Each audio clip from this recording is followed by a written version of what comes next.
Hey everybody, welcome to another episode of Wahoos Weekly, your weekly in-depth look at the Pensacola Blue Wahoos on and off the field here on Blab TV. He's Charlie Hobart, I'm Eric Bramer. Blue Wahoos this week are at home to wrap up the first half against the Birmingham Barons AA affiliate of the Chicago White Sox. Now Charlie, we're taping this a little bit in advance, so we don't know how close the playoff race is, but based on what the first couple months of the season have been, it's probably going to come down to the wire. I would not be surprised, Big Easy. I really think Pensacola is going to be right in there till the end. It's been, they've benefited a little bit from a weak Southern Division, but however you got to get there, get there. And if you can lock up that playoff spot in the first half, I mean, obviously that doesn't mean take your foot off the gas pedal in Act 2, but it's certainly nice knowing, okay, we're going to play these games, we can just get better, and we can just focus on making the right plays and doing the right thing, and we're going to be in no matter how this act goes. So I'm hoping that they can pull it out. I think they'll be able to. They've already won the season series against Biloxi, and we'll see what they can do. The last two times the Blue Wahoos made the playoffs in 2022 and 2023, they won that first half, and it helps to know that you've got playoff baseball awaiting you in mid-September. It helps the front office to be able to sell tickets to playoff games with more than just a couple days' notice, but also just for the players' sake, it's a sense of accomplishment, and for the players who are going to spend the entire season here, several of them will, it's nice to know that in mid-September you're going to be playing games that matter rather than just playing out the string. Baseball is a long season, and it is hard. You can have your great moments, and then, Frank Sinatra, that's life. You're riding high in April, shot down in May. It's tough, and so the good moments don't always last as long as you want them to. So to lock in arguably the best moment you can have in a regular season early in that season, it's a big deal. It gives them a new sense of confidence. It tells us, hey, we are here for a reason. We're going to be able to compete late in the year, and it lets that feeling kind of drive that second act. One of the things that we saw last year, it benefited the Jacksonville Jumbo Shrimp, but it kind of harmed the Pensacola Blue Wahoos. Because Jacksonville knew they were going to the playoffs, the Marlins stacked as many good players as they could on the AAA roster, ultimately leading to a AAA national championship. It'd be really nice if this time around it was the Blue Wahoos who got that late season help rather than using their roster to help another affiliate. I mean, absolutely. You hope it comes from High A and not AAA, because you never want to see the players get sent down. But for the Wahoos' sake, if you can build up this roster, really get it stacked, get that bullpen as meaty as it can be, get that starting rotation, I think, we'd love it down here in Pensacola. And I know this town is a big baseball town. These fans care, and they want to go out and they want to see this team go out and succeed. So I'm rooting for it, Eric. Have you ever been involved in a champagne clubhouse celebration? I got semi-close. I was not in the clubhouse, but in my time working for the Milwaukee Brewers, I was part of a few NL Central Division champion teams, and the way we would celebrate up in the control room, they'd bring in champagne. We'd all do a toast, and if you could sneak a second glass, that'd be great.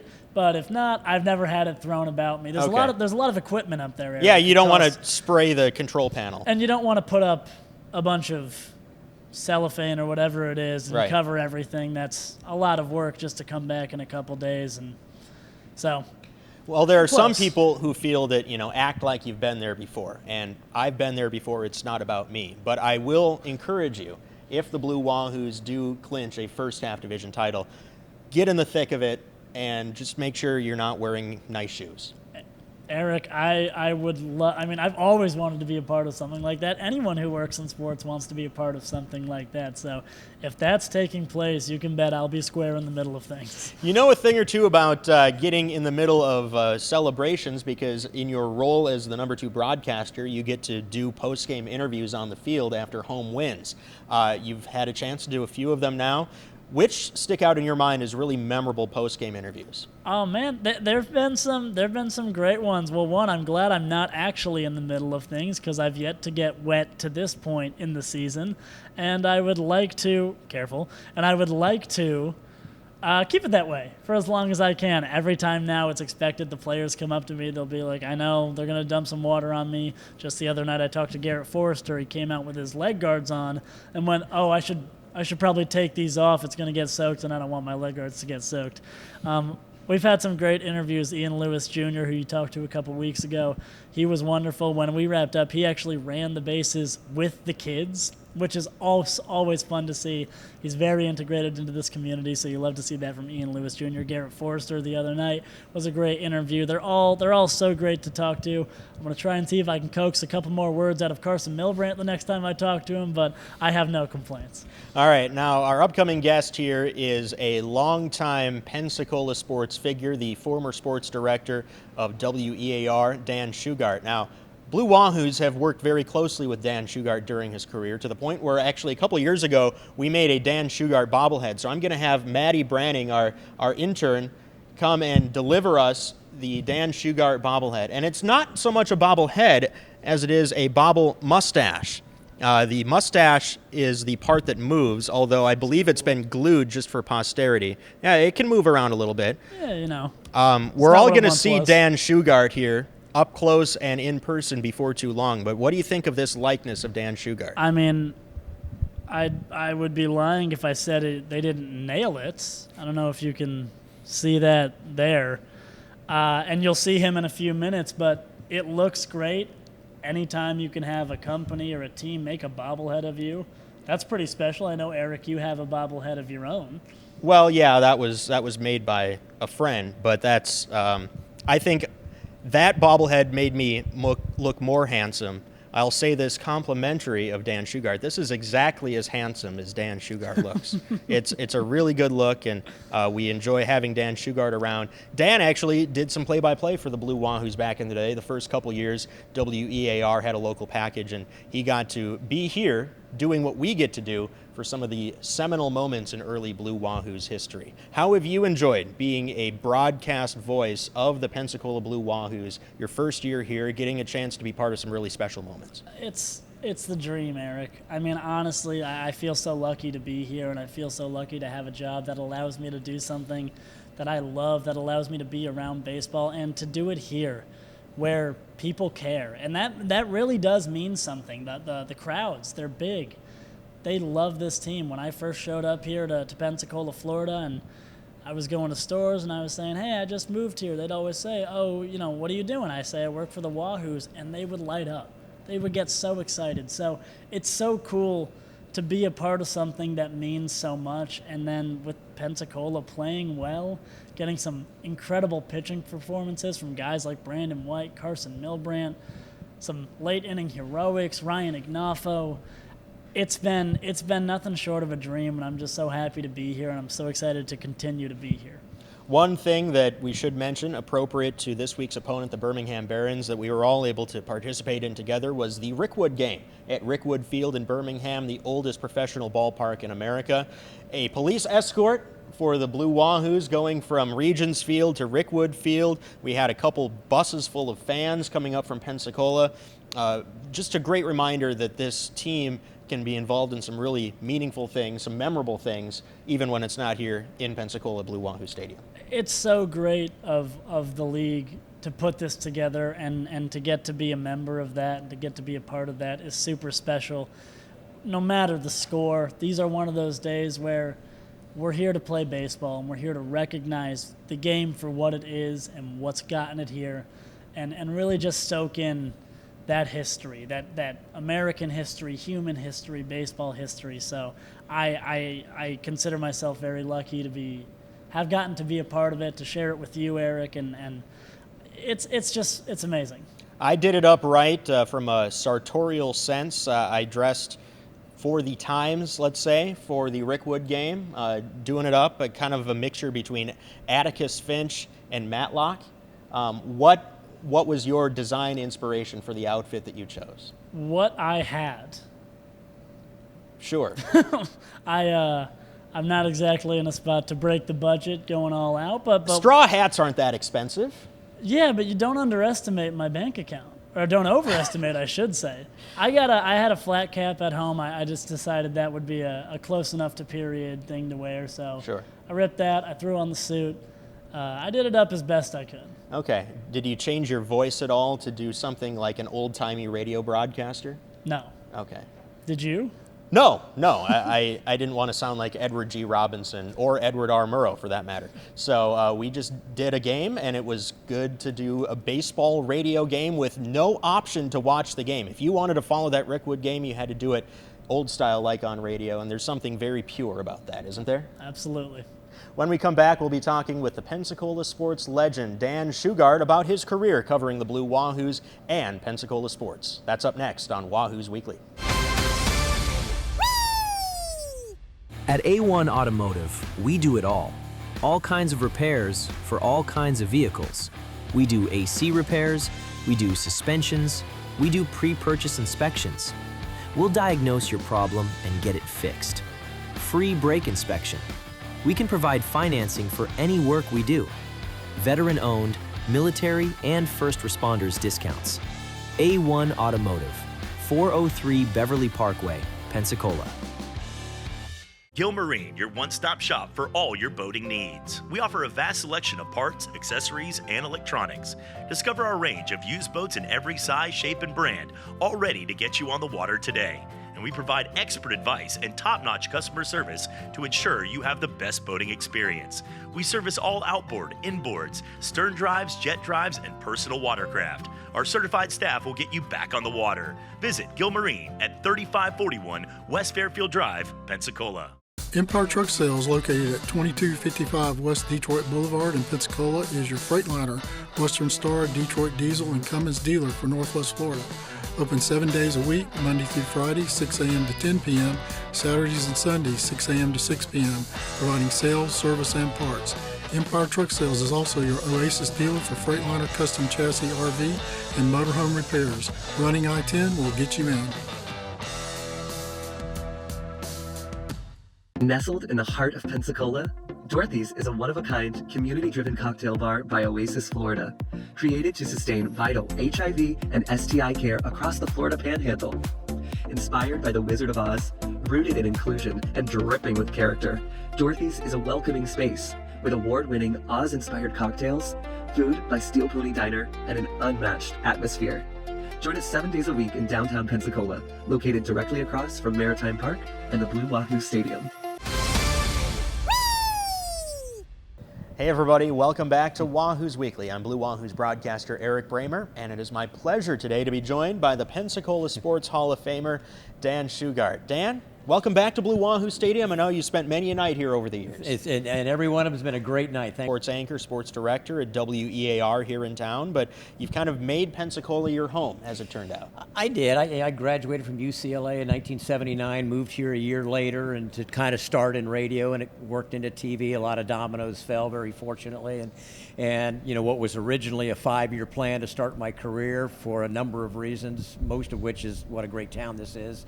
It turned into my career. It didn't. The old term, you get sand in your shoes, and I got them pretty early in the game, and very grateful that things worked out the way they did, and I got to stay here. What was the sports scene like here as you moved here? Because it's certainly grown since then, and it continues to grow now as we look towards the near future.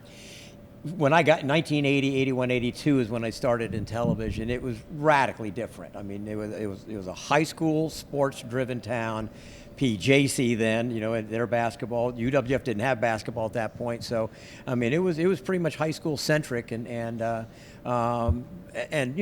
Emmett Smith was a freshman at Escambia High when I started at Channel 3 at full time, and they had a golden era, 1980s of Woodham High back then, Escambia, Pine Forest, Baker, all winning state championships, and so it was really that was the centric force.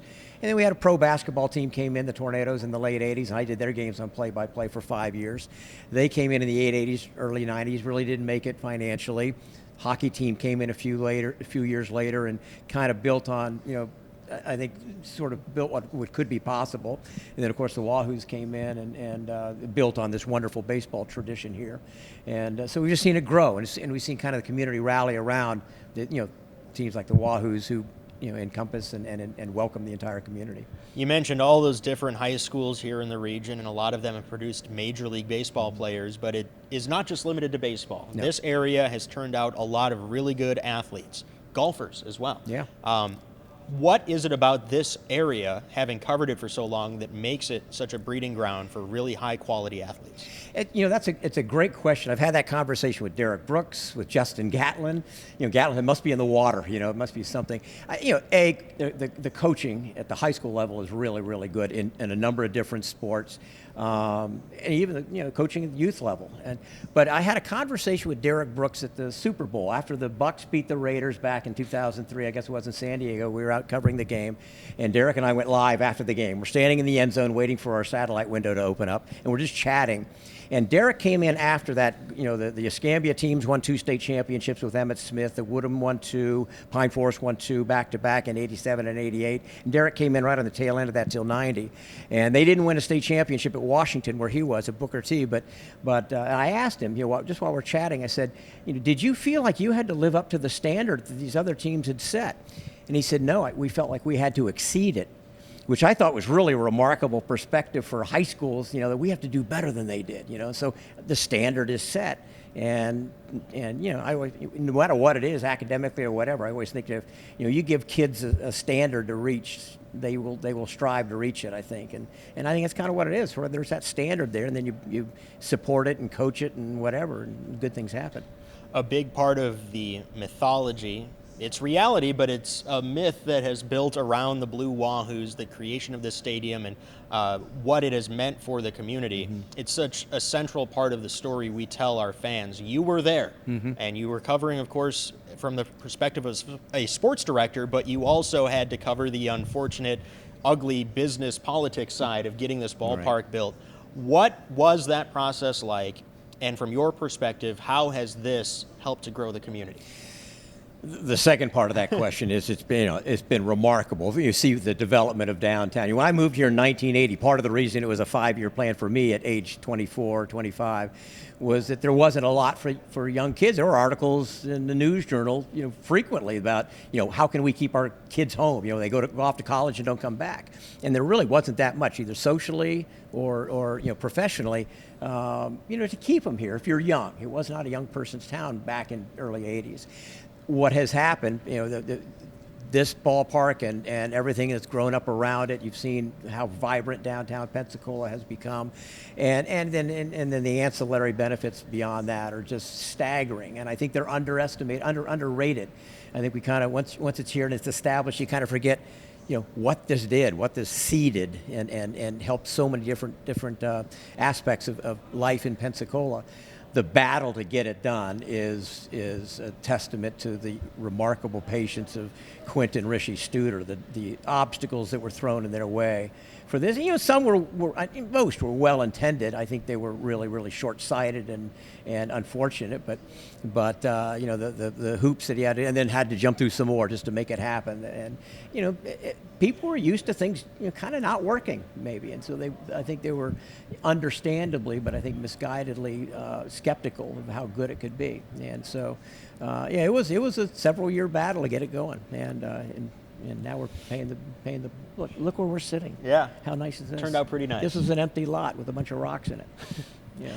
The Blue Wahoos arrive in 2012, and you are able to cover them as the sports director at WEAR, but you were also on the inside to some degree because you got to do a TV package of some limited games and do play-by-play. So what was that experience like, getting to do play-by-play with all the first and second year excitement around this organization? It was one of the most enjoyable things I did in 43 years of my television career. We did 25 games in 2012, 13, and 14, 25 games each year on the TV package. There wasn't, they didn't have the TV package, MILB, that they do now.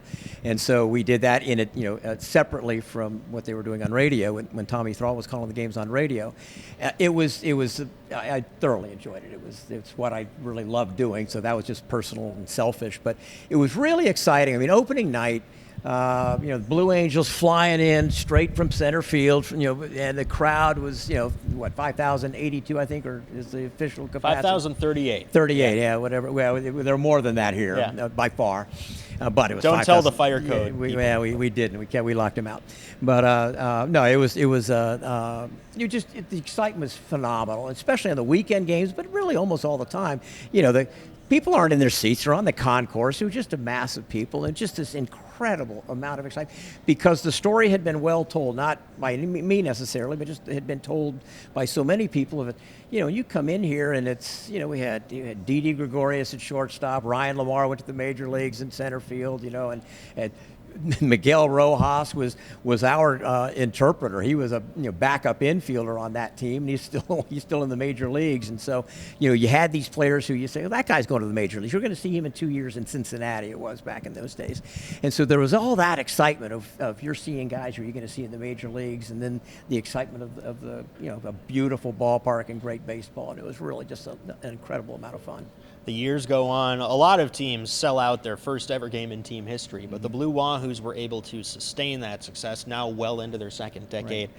How was that able to happen? Because you mentioned the professional basketball team kind of faded out. Mm-hmm. The first iteration of the professional hockey team did not survive. What have the Blue Wahoos been able to do that the other franchises couldn't to stay successful into the second decade?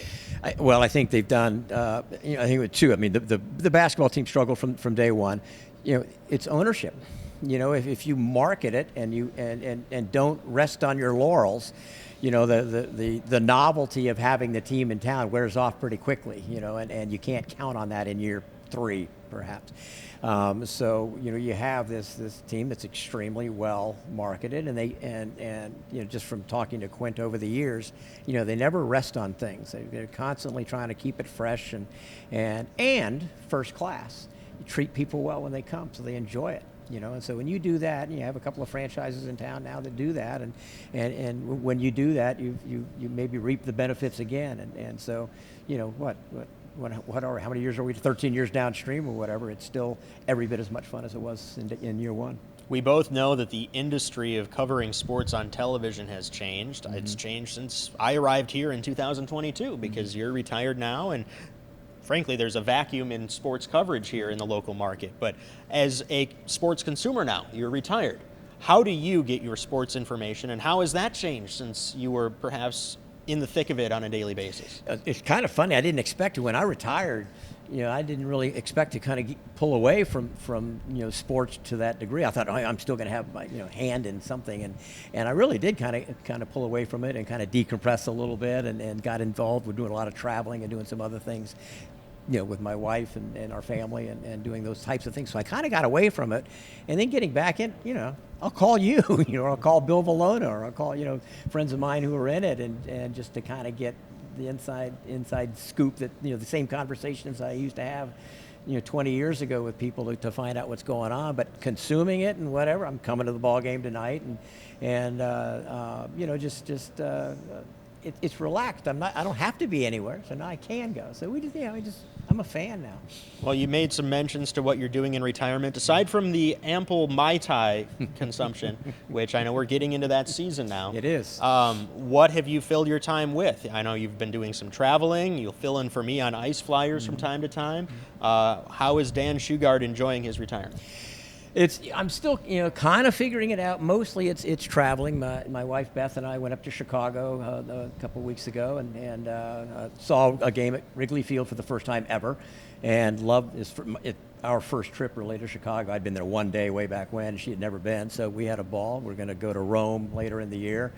So we're traveling a lot, seeing family a lot. We have a daughter in Seattle, another in St. Pete, so we go see them when we can.